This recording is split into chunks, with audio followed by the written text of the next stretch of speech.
Hey guys, generic username here. I'm back again today with a Commander Legends booster pack opening. Yeah, it's been a while with this, but I'm still continuing that quest to get that Jeweled Lotus. Let's see if maybe we can finally hit it today. And if I can open a booster pack. Alright, come on. There it goes. Alright, and of course, if you end up enjoying the video, feel free to leave it a like and well, subscribe to my channel. Any support I can get would be greatly appreciated. Alright, and with that, let's get on into this. Starting with Howling Golem for 3 mana. He's an artifact creature golem, and it says whenever he attacks or blocks, each player draws a card, and it's a 2/3. Very solid card. Alright, now we have Dragon Egg for 2 and a red. Is a creature, Dragon Egg, is defender, and when it dies, create a 2/2 red dragon with flying and pay red. This creature gets 1/0 until end of turn, and it's a 0/2. Yep, it's an egg that when it dies, creates a dragon well. Good stuff. Alright, so now we have Spontaneous Mutation for a single blue. Is enchantment aura, has flash, enchant creature. Enchanted creature gets -X nothing, where X is the number of cards in your graveyard. Cool. Good piece of interaction. Permanently such down a big beater. Okay, now we have Dispeller's Capsule for a single white. Is an artifact that says pay 2 and a white, tap and sack it, destroy target artifact or enchantment. An artifact that blows up artifacts. Madness. Alright. So now we have Corpse Churn for 1 and a black. Is an instant that says mill 3 cards, then you may return a creature card from your graveyard to your hand. Yep, graveyard recursion. I love it. Alright, now we have Renegade Tactics for single red. Is a sorcery that says target creature can't block this turn. Draw a card. Yep, that's good and sealed. If you can stop a creature from blocking you and get there with a big boy, yeah, you're gonna win. Okay, now we have Elvish Doomsayer for 1 in the black. It is a creature elf shaman, and it says when it dies, each opponent discards a card. I feel like this would be solid in like an aristocrat strategy in Commander, especially if you can keep getting it back. Like say with Phyrexian Reclamation. Yeah, eventually your opponents just won't have cards. And once your opponents don't have cards, well, you should be able to do what you want. Alright, now we have Azure Fleet Admiral for 3 in a blue. It is a creature, human pirate, and when it enters battlefield, you become the monarch. And it can't be blocked by creatures that the monarch controls. And it's a 3/3. So yeah, that's pretty solid. So yeah, if someone else becomes a monarch, you get to beat him for 3 every turn. Well, I guess 1 turn and then you become the monarch again. But that's besides the point. Anyways, now we have Angel of the Dawn for 4 and a white. It is a creature angel. It has flying, and when it enters the battlefield, creatures you control get +1/+1 and gain vigilance until end of turn. And it's a 3/3. Yeah, it's a 3/3 flying for 5, which is but it becomes a 4/4 with vigilance flying. It literally becomes a Sarah Angel for 1 turn. The turn it comes in. And should have gave it haste, because then it could literally act like a Sarah Angel attacking. I don't know. I'd still play it because of evasion. And I would hope I don't see this guy when I'm playing it.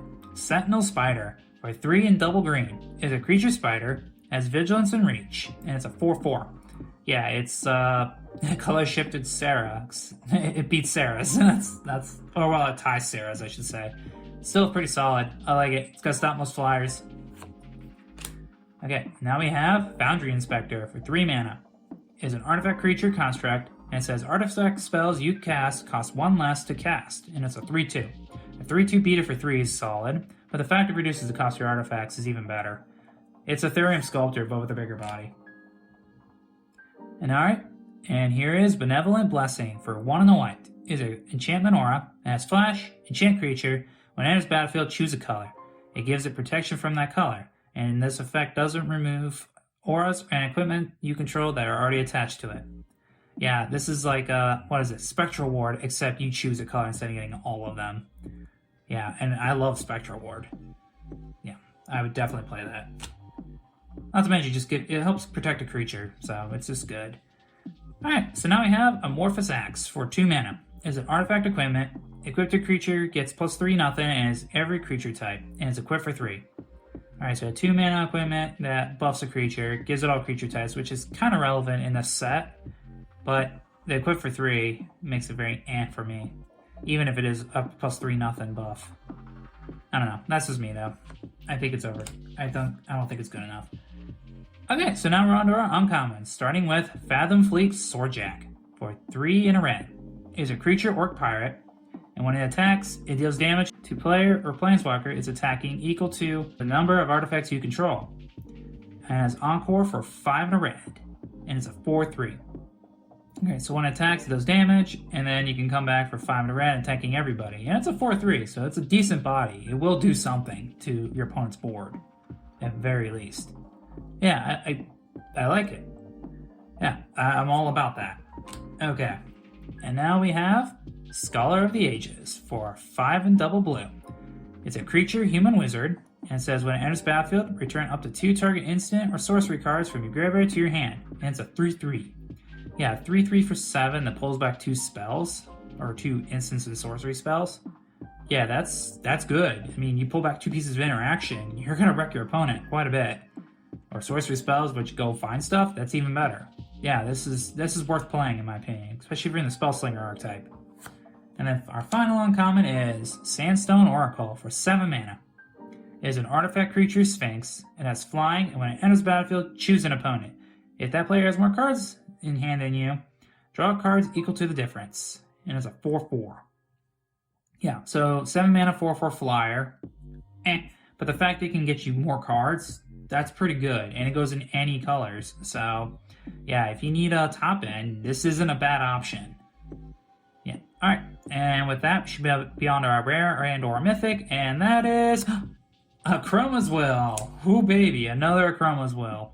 For 3 and a white is an instant that says choose one. If you control a commander as you cast a spell, you may choose both. Creatures you control gain flying, vigilance, and double strike until end of turn. Creatures you control gain lifelink, indestructible, and protection from colors until end of turn. Yeah, you gotta choose either one. But yeah, this is solid. It lets you be aggressive or lets you be defensive. And if you're able to combine both, you're doing stupid amounts of damage. Yeah, you're gonna get there. Okay, and that was our rare, so what do we get as far as our legendaries? The first one being Kiskit, the Flesh Sculptor, for 2 and a black. Is a legendary creature, human artificer, that says tap, sack 3 other artifacts and or creatures, look at the top 3 cards of your library, put 2 of them into your hand and the other into your graveyard. And it's a partner, and it's a 1/3. Okay, yeah, the fact you have to sack 3 artifacts to get 2 cards back in hand and 1 in the graveyard, they're better. I guess you play them like with some recursion strategy. I don't know. I mean, there's the blue-black one that's pretty solid. I guess the blue-black partner commander, that when you deal combat damage, you get back an artifact or something. I don't know, that'd be solid with it. Alright, and the other one is MOT, Celebrant of Bounty, for 3, a green, and a blue. It's a legendary creature, Naga Druid, and it says Cascade! And spells you cast with converted mana cost 6 or greater have Cascade. And it's a 3/1. Yeah, I like Cascade. So you're going to get a 4 or less drop for free, basically, with Cascade. And then when you start casting your bigger stuff, I mean, you're in green and blue, so you will be casting bigger spells eventually. You get Cascade. So if you cast a 7 drop, you're going to get another 6 or less drop, which is still really good. Yeah, I mean, it's a 3/1, so it ain't getting there as far as combat, but its abilities are really solid. Alright, and then finally we get a foil, and that's, ooh, Elvish Visionary. That's a cool foil. Okay, so foil Elvish Visionary. This costs 1 of the green. It's an elf, creature elf shaman, and it says, when it enters battlefield, draw a card. And it's a 1/1. Yeah, I'll never complain about my 1/1s. And my Elvish Visionary, that's for sure. And finally, we got a token, and it's Golem. Whatever, get out of here. Yeah, so yeah, that's everything I have for you guys today. We got a foil Elvish Visionary, and a Chroma Will, and our 2 legendaries being Kiskit and Emoti, which, yeah, it's okay. So yeah, no Jeweled Lotus, but yeah, we'll keep trying. And with that, that's everything I have for you guys today. If you ended up enjoying the video, feel free to leave it a like and, well, subscribe to the channel. Other than that, I hope you have a good day, a good night, and I'll catch you next time. Peace!